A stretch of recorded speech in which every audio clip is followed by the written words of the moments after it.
pencil. You have to have a pencil. It proves you're a writer if you've got a pen, apparently. Okay, I think we start with this. Okay, well, I hope I can remember it. Yeah, go on in. Go on in. Yeah, and then I just, ladies and gentlemen, John Watts performing at the Illweis, Görlitzer Park, Berlin. Okay, it's spring, but it feels like summer in Berlin. So there's a song called Here Comes Summer in Berlin. I hope.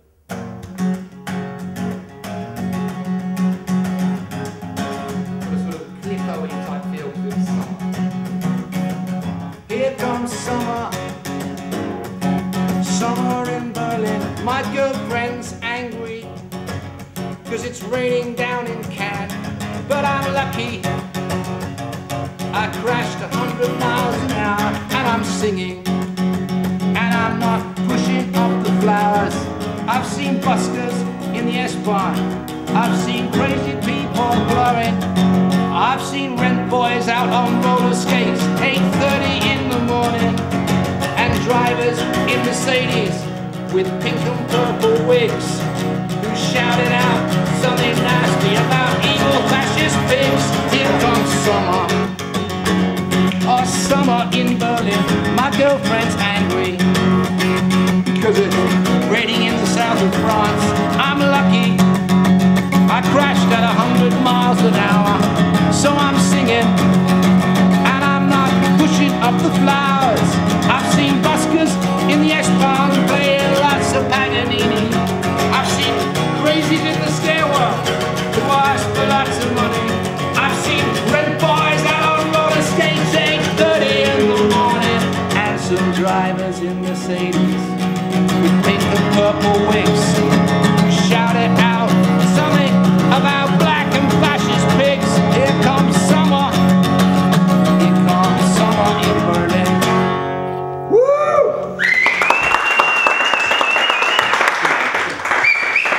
Okay, the famous song Summer in Berlin, performed by John Watts, at the moment where it's not yet famous because it was just written 10 minutes ago, and it's part of the way you do your music. That's really amazing. Because we had a little talk before, and John said that he loves to do songs on commission, is what you call it, right? That people tell him, I want a song about this and that, and then he starts, and I said, could you do it right now? And he said, yeah, what do you want to write me about? And I said, Summer in Berlin, and that's what he did. So amazing there. And you say you feel yourself kind of in the troubadour tradition. Explain that to me. Well, lots of ideas, political ideas, social ideas, were always transmitted by singers and by clowns in history, because people couldn't read. And so storytellers, culture, all was passed down by the troubadour, like a travelling television show really in those days, a radio show. Okay.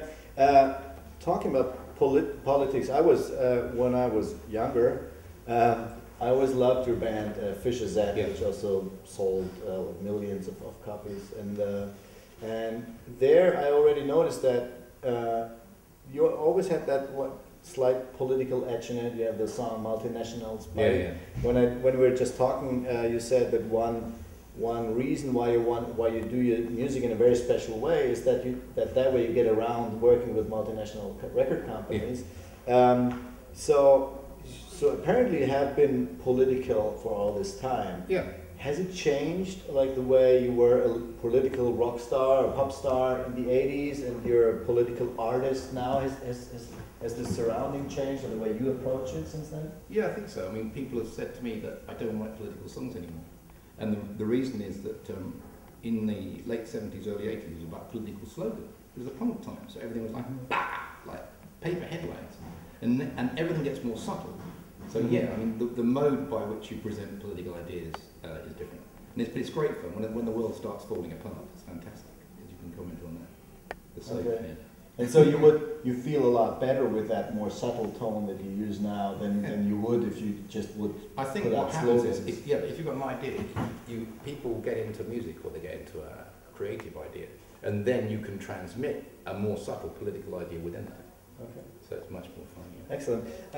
This whole thing, I have to say, I haven't fully understood yet the way you do your music, because it's a very different, even business model than from other artists. Maybe you want to elaborate on that a What's little? quite funny, I've been doing it for about 7 or 8 years. I never made just a straight record. In about 8 years ago, we made a record called Ether, and that was a record and a road movie.